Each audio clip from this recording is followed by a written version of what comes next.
magtrabaho para ba ka? Asa man yung ikon? Hoy, patrate na og!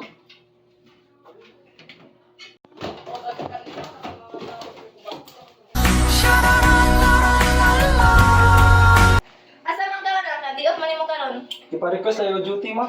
Ang kaunsa? Gadali, lagi ko may. Sige, kakaw na. Ampeng. Sige, ma.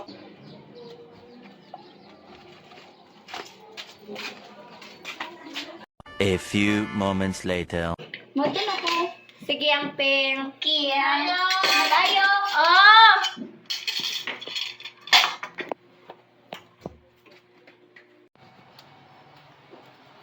Kinsa ba ning nag-ayo? Come on. Sarado po lagi mo, ante. Nangangan ba manggid mi karon na may tatot mag-open. Kamay ko yan ni mo. Kanang mangutang-utang ko ba? Na hospital mo ko mama. Kinanglan yung kinamang kwarta. Ano ba? Pila man god? 50,000 lagi, ante. Sige, pero mo niya kung mga kondisyon ha. What's up, and my boy? I am Maricris. And I am Jules. Today, we're responsible for solving the problems involving The annuities. commission and overrides and salaries and wages. Come on, let's start. First, let's identify the given. P is 50,000 pesos because person A borrowed 50,000 pesos and that makes it our present value. R is the rate equivalent to 0.12 converted from 12%. M is the conversion period and is equal to 12 because it is compounded monthly and monthly is equivalent to 12. T is the time and equals to 3 years. N is the number of payment. 12 times 3 equals to 36. I is the interest rate period and it is R over M or 0.12 over 12 is equal to 0.01. and these are the formula. R equals B over 1 minus 1 plus I to the power of negative n over I. Now let's substitute the given to the formula. 50,000 pesos over 1 minus 1 plus 0.01 to the power of negative 36 over 0.01. And it equals to 1,660.72.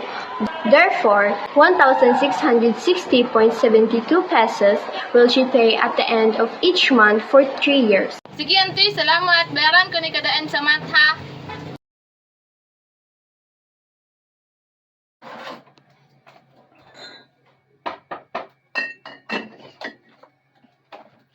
Ayo, ante. Oh!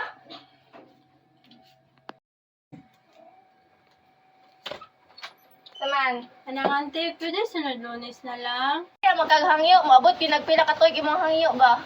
Pasensya na, ginti. Last na mo hangyo ug mas lunes ha. Ayaw taon kalimti mo obligasyon. Sige, ayaw kalimti ha. Sige. Let's proceed to the second problem. R, 4,500. That is regular payment of person B. M sub 1 is the payment interval and it's equal to 12. M sub 2 is the length of the compounded period and is 2 because it's compounded semi-annual. T is the time which is 2 years R to the power of M sub 2. is equals to 0.07 converted from 7%. N is the number of payment which is 12 times 2 and is equals to 224. I interest rate period and it's solved through the formula. Open parenthesis 1 plus R to the power of M sub 2 over M sub 2 close parenthesis M sub 2 over M sub 1 minus 1 and that is equals to 0.005750004. Substitute the given to the formula. P is equal to R 1 minus open parenthesis 1 plus I close parenthesis raised to the power of negative n over I is equals to 4,500 1 minus open parenthesis 0.00575004 close parenthesis raised to the power of negative 24 over 0.00575004 and it's equals to 100,609.74. Therefore, Miss B borrowed 100,609.74 from Aunt Anne.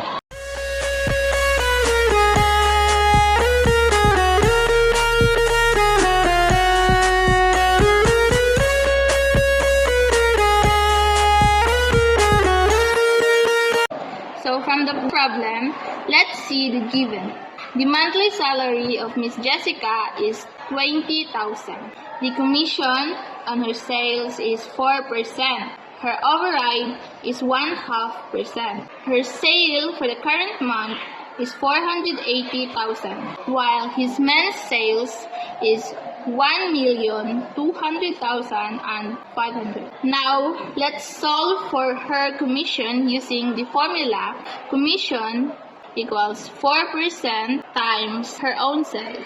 4% times 480,000 is 19,200. So, her commission on her own sales is 19,200. Next, let's solve for her override. Her override with the given formula, override equals 0.5% times his men's sales. 0.5% times 1,200,500 is equals to 6,002.5.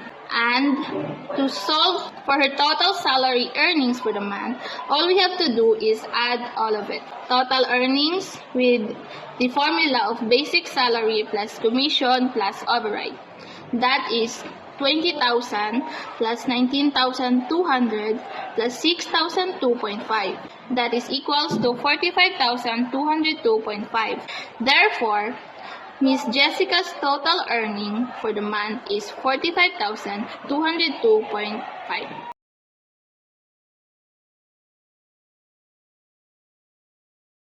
Morning, ma'am. Good morning. Good morning, ma'am. Yeah. Karoon na may meet ng mga buyers na? Oo, ready na ako mga papeles right now para maganda. Okay, good luck, ma'am. Yes. Gotta go, people. Bye, ma'am. Bye, ma'am.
Good morning, madams. Na-check na ba niyo ang house and lot? Yes, ma'am. So far, so good man po. So, kailangan. Okay. Good morning. Hindi ito mag-dugay Mahal niya akong offer. Down payment na ko. 7,000. Then, after 3 years, iboto na rin ako ang 4 Naapod ako adari. Tumili ako i-down payment karon. Then, every quarter, maghatap of 200,000 for 5 years. piso lang ang mas nice to offer, mga madams. No hard feelings, ha? To solve the problem, first, we have to identify the given for Miss A's offer. The down payment is 70,000. The future value is 4 million because Miss A offered 4 million payment 3 years from now. The R is 0.07 converted from 7%. The T or time is 3 years. M is 1 because it is compounded annually. N is solved through M times T, which is 1 times 3 equals to 3.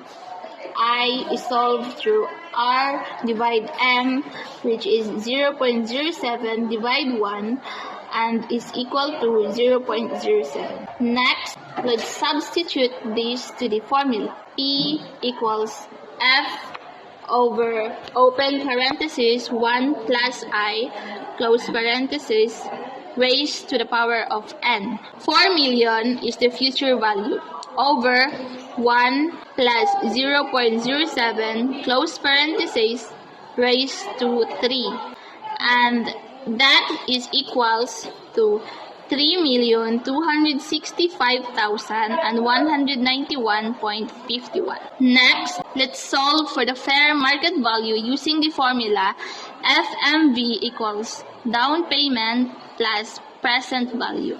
Down payment is 70,000 plus the present value 3,265,191.51.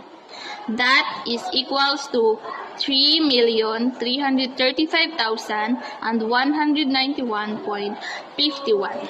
Identify the given for Miss B's offer.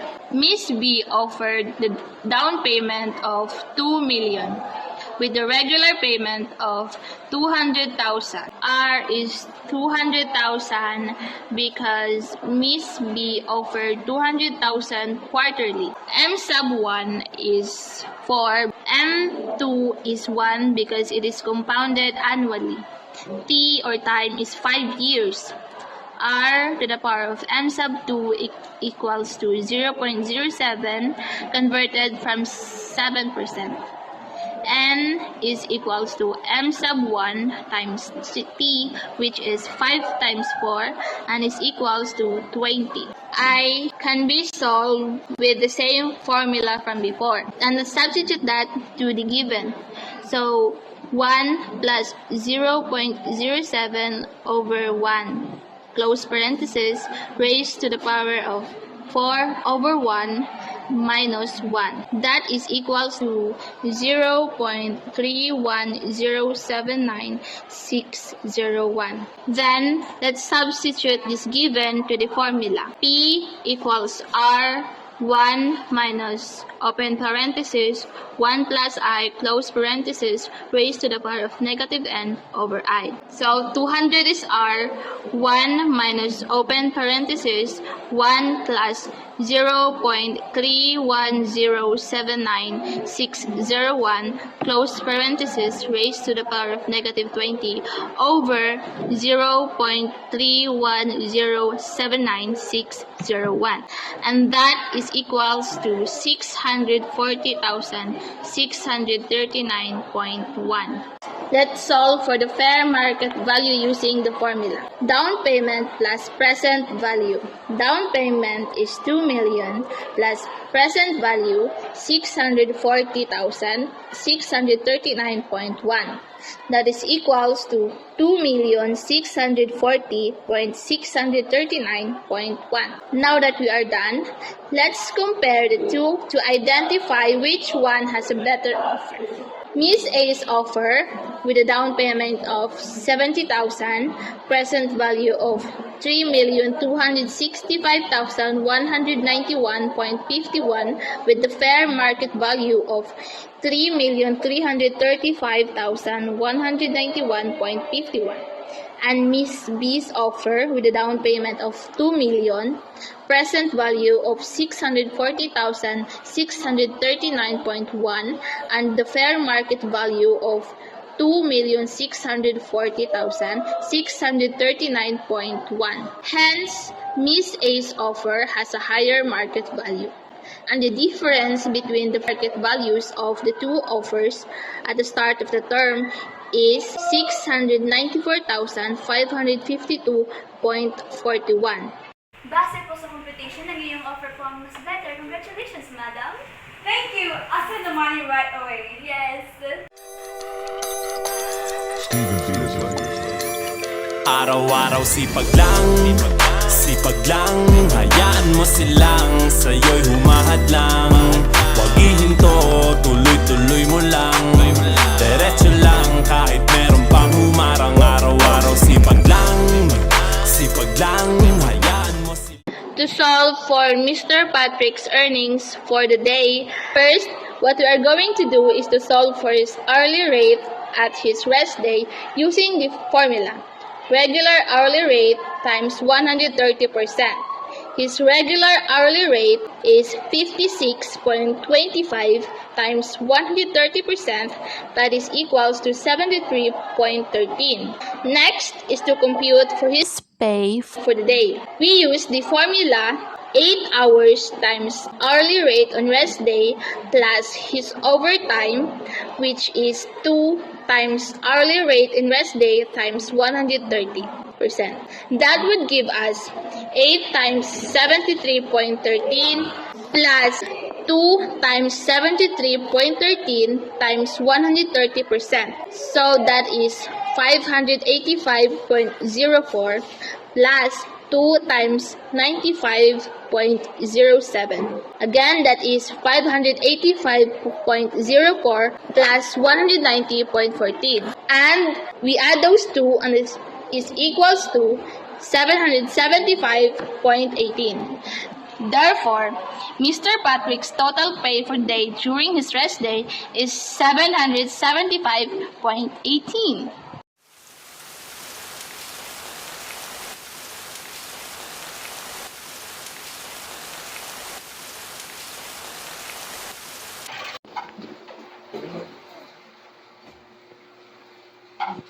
Overtime, nasagtan na?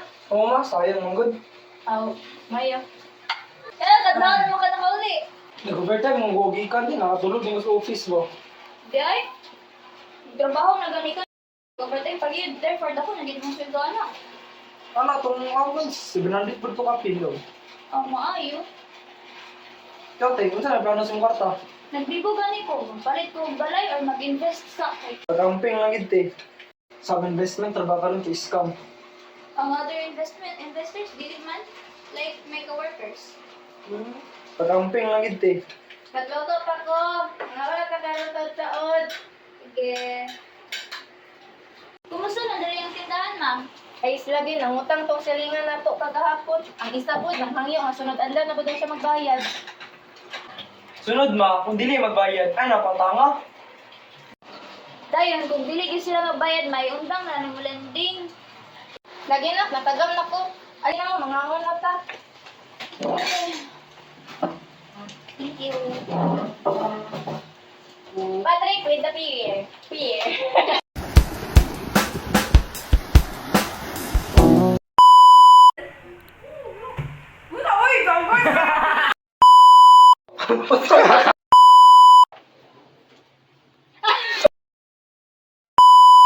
Kadaan mo ka nakauli. Makilimot ko. Congratulations! Congrats, board!